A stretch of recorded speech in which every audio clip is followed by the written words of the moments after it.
శ్రీదేవి శ్రీ విద్యాపీఠం వ్యవస్థాపకులు శ్రీ రాజశ్యామల సహిత దశ మహావిద్య స్వర్ణ దేవాలయ సంకల్పకర్త బ్రహ్మశ్రీ తేరాల సుబ్రహ్మణ్య శాస్త్రి గారు శ్రీ వారాహి అమ్మవారి నవరాత్రుల పూజ వల్ల యాగం వల్ల కలిగే ఫలితాలను మన ఐడ్రీమ్ ప్రేక్షకులతో పంచుకోవడానికి మన ముందుకొచ్చారు.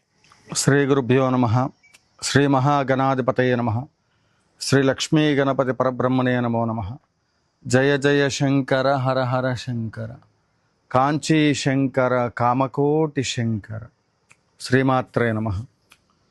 మీ తేరాల సుబ్రహ్మణ్య శాస్త్రి శ్రీ రాజశ్యామల సహిత దశమహావిద్యా స్వర్ణదేవాలయ నిర్మాణ మహాసంకల్ప సన్నిధానం నుండి ఎంతోమంది భక్తులు, స్వామి మాకున్నటువంటి ఒక సమస్యలు పరిష్కారం అయినాయి.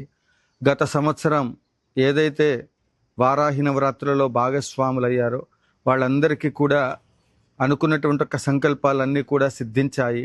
అదే మాదిరిగా ఇతరులకు డబ్బిచ్చి అది సరైన సమయంలో రాక సతమతమవుతున్నటువంటి వాళ్ళు, కోర్టు సమస్యలు, వైవాహిక జీవిత సమస్యలు, ఉద్యోగ సమస్యలు, వృత్తిరీత్యా వ్యవసాయ మూలకంగా ఇంకా అనేక రకాలుగా మరి ఏ సమస్యల కోసం అమ్మవారిని ఆశ్రయించారో ఆయా సమస్యల పరిష్కారం కోసం ఏ కార్యక్రమాలు ఈ యాగశాలలో చేశామో అవన్నీ కూడా సఫలీకృతమవుతూ, నేను కూడా గత సంవత్సరము నాకు వారాహి అమ్మవారి యొక్క అనుగ్రహం లభించింది. ఎట్లా అంటే, ఇన్ని సంవత్సరాలైంది దీక్ష చేసి నేను ఈ కార్యక్రమాలకు సంబంధించి ఆలయ నిర్మాణము, అదే మాదిరిగా అమ్మవారిని మహాబలిపురం నుండి తీసుకుని రావడానికి విగ్రహదాతలు, అట్లనే యాగం నిర్వహించడానికి కావలసినటువంటి యొక్క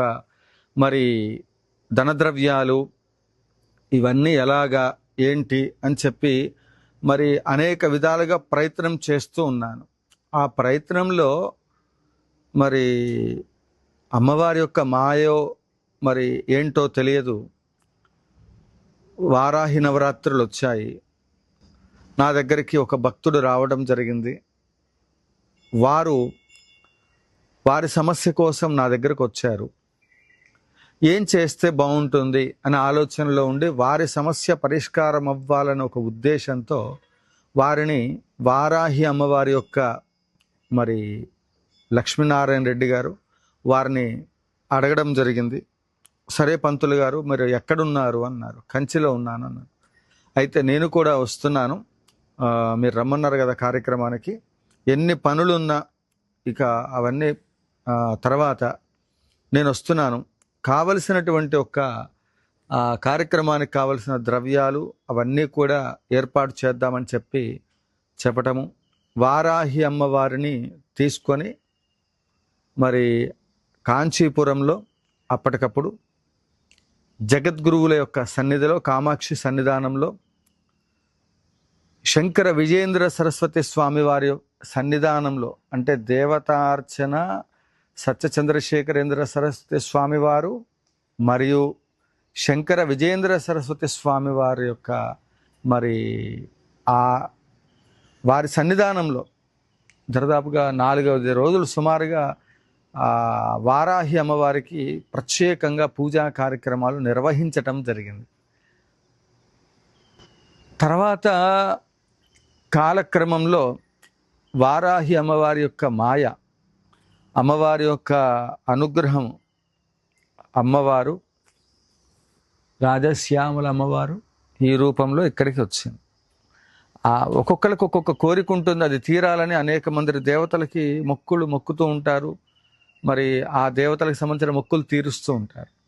నా జీవితంలో అత్యంత ఉత్కృష్టమైనటువంటి ఒక సందర్భం ఏదైనా ఉంది అంటే, వారాహి అమ్మవారిని లక్ష్మీనారాయణ రెడ్డి గారి యొక్క వారి పరివారం దగ్గర నుండి తీసుకోవటము, అక్కడి నుండి అది జగద్గురువుల సన్నిధిలోకి వెళ్ళటము, కామకోటి పీఠంలో ఆ మూర్తికి మరి చేయవలసిన విధి విధానాల ప్రకారంగా చేయటము, ఆ తర్వాత వారాహి అమ్మవారి యొక్క సాధనలో నా కుటుంబంలో ఎన్నో రకాలుగా ఈ ఆలయం పూర్తి చేయాలని మేము నలుగురం ఎంత కష్టపడాలి అంటే, ఆ అనుష్ఠానాలు అవ్వచ్చు, యాగాలు అవ్వచ్చు, ఏదైనా కూడా నాకు ఈ సందర్భంలో ఒక రకంగా ఆనంద బాష్పాలు వస్తూ ఉన్నాయి.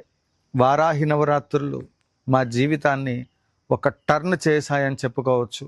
వారాహి నవరాత్రులు చేయవలసిన విధి విధానాల ప్రకారంగా చేస్తే, కొంతమంది గురువుగారు నిన్న మీరు వీడియోలో వారాహి అమ్మవారికి పూజ చేస్తే ఏమైనా ప్రాబ్లం వస్తుందా, భయపడ్డాము అది ఇది అని. ఒకటి గుర్తుపెట్టుకోండి, ఆ విధంగా భయపడవలసిన అవసరం లేదు. ఎందుకు అంటే మీరందరూ కూడా ఎప్పుడు అమ్మవారిని పూజ చేస్తే అమ్మవారు మనల్ని దండించదు, కానీ ఆవిడ దండనాయకి. మంత్రిని దండిని, ఈవిడ మంత్రిని, ఆవిడ దండిని. కాబట్టి నేనేమంటున్నానంటే మనం దానిపైన గురుముఖంగా, ఆ సాధన పట్ల గురుముఖంగా మనకు తెలియని విషయాలను తెలుసుకొని ఆచరిస్తే ప్రాబ్లం లేదు. అంతా మనకే తెలుసని ఏదైనా చేయకూడనటువంటి విధి విధానాలుగా చేసినప్పటికీ కూడా అమ్మ మనల్ని ఏమి ఇబ్బంది పెట్టదు, కానీ ఆ మంత్రానికి ఉండబడే శక్తి ఉంటుంది కదా. మంత్రశాపాలు అనేటువంటివి మా ఋషులు వాళ్ళు తపస్సు చేస్తే ఇచ్చినటువంటిది. ఉదాహరణకి మన ఆస్తిని ఎవరైనా ఫోర్జరీ చేస్తే ఊరుకుంటారా సంతకాలు పెట్టి? అది వాడిది అవుతుందా? ఇక్కడ ప్రాబ్లం కూడా ఏంటంటే ఆ రకంగా చెయ్యకూడదు. గురువు ద్వారా ఆజ్ఞ తీసుకొని కాలభైరవ ఇట్లా కొన్ని రకాలుగా శాస్త్రానికి సంబంధించిన అంశాలు ఉన్నాయి. వాటి ప్రకారంగా చేస్తే స్వర్ణాలయ నిర్మాణానికి సంబంధించిన దాంట్లో వారాహి అమ్మవారు 99% వర్క్ని పూర్తి చేసింది నా జీవితంలో. ఆలయం పూర్తి కావడానికి కావలసినటువంటి మరి అన్ని రకాల ఏర్పాట్లు జరుగుతున్నాయి. యాగానికి సంబంధించిన ఏర్పాట్లు జరుగుతూ ఉన్నాయి. సహస్ర చండీ యాగం పెడుతున్నాం, అది కూడా వారాహి నవరాత్రులలో. ఎందుకంటే నేను మళ్ళీ చెప్తున్నాను, మరలా నేను చెప్పొచ్చే అంశం ఏంటంటే ఇప్పటికిప్పుడు నేను ఇన్స్టెంట్గా ఈ సంకల్పం చేయలేదు. ఈ యాగశాల వెనకాతల ఎన్నో రాత్రులు నిద్ర లేకుండా గడిపినటువంటి ఒక సందర్భాలు ఉన్నాయి. ఇక్కడ ఎవరిని అడిగినా చెప్తారు. నా దగ్గర ఒక 1000 రూపాయలు ఉన్నాయంటే ఒక 2 కేజీలు ఆవు నెయ్యి వస్తుందేమో, హోమం చేద్దాం అనుకుంటూ ప్రతిరోజు యాగాలు చేస్తూ ఉన్నాం. గోసేవ, ఈ కార్యక్రమాలన్నీ నిర్వహణ చేయడానికి కావలసినటువంటి ఒక శక్తి సామర్థ్యాలు అమ్మవారు ఇస్తుంది కనుక వారాహి అమ్మవారి యొక్క నవరాత్రులలో సహస్ర చండీ యాగానికి సంబంధించిన సంకల్పాలు 108 రోజుల పాటు ఇవి జరుగుతాయి. మీకు ఎటువంటి సమస్యలు ఉన్నప్పటికీ కూడా బాగా గుర్తుపెట్టుకోండి. ఉపదేశం పొందాలనుకునేటువంటి వాళ్ళు కావచ్చు, లేకపోతే యాగంలో భాగస్వాములు అవ్వాలనుకునేటువంటి వాళ్ళు ఎవరైనప్పటికీ కూడా ముఖ్యంగా గురువాక్యం కర్తవ్యం. ఇక్కడ మాకు జగద్గురువులు ఏదైతే సూచన చేశారో, మా అస్మద్ గురుమండలాలు ఏవైతే సూచన చేసి కార్యక్రమాలకు చేయవలసినటువంటి ఒక అధికారాలు ఇచ్చారో ఆ ప్రకారంగానే ఇక్కడ కార్యక్రమాలు జరుగుతాయి. దాని ద్వారానే ఎంతోమంది భక్తులకి వాళ్ళకు ఉండబడేటువంటి ఒక సమస్యలు పరిష్కారమై ఈ వారాహి నవరాత్రులు రాబోతున్నాయి. అమ్మవారి విగ్రహం నిర్మాణం జరుగుతూ ఉంది. కాబట్టి నా జీవితాల్లో జరిగిన అద్భుతాలన్నీ కూడా మీ జీవితాల్లో జరగాలి, అందరికీ మంచి జరగాలనే ఉద్దేశంతో నా జీవితంలో ఉన్నటువంటి ఒక అనేక దైవికమైనటువంటి అంశాలను మరి మీ అందరి ముందు ఉంచుతూ ఈరోజు స్వర్ణ దేవాలయం దాకా మనం రాగలిగాం. కాబట్టి భక్తులందరూ కూడా ఆ అమ్మవారి యొక్క వారాహి అమ్మవారి యొక్క నవరాత్రులు రాబోతున్నాయి. యాగాల్లో ప్రత్యేక పూజలు, సహస్ర చండీ యాగంలో ప్రత్యేక పూజలు, ఇవన్నీ కూడా మీకు నిర్వహించడం జరుగుతుంది. ముఖ్యంగా మీరు చేయవలసింది ఏంటంటే నెలసరి వచ్చేటువంటి ఒక సమయాలు, అంటుముట్టు ఇట్లాంటివి ఉన్న సమయాల్లో వాట్సాప్ ద్వారా మీకు మా గోత్రనామాలు ఉన్నాయి గురువుగారు మాకు తెలియచేయండి అని చెప్పారు కదా అని చెప్పి మీరు వివరణ వాట్సాప్ ద్వారా పంపించండి.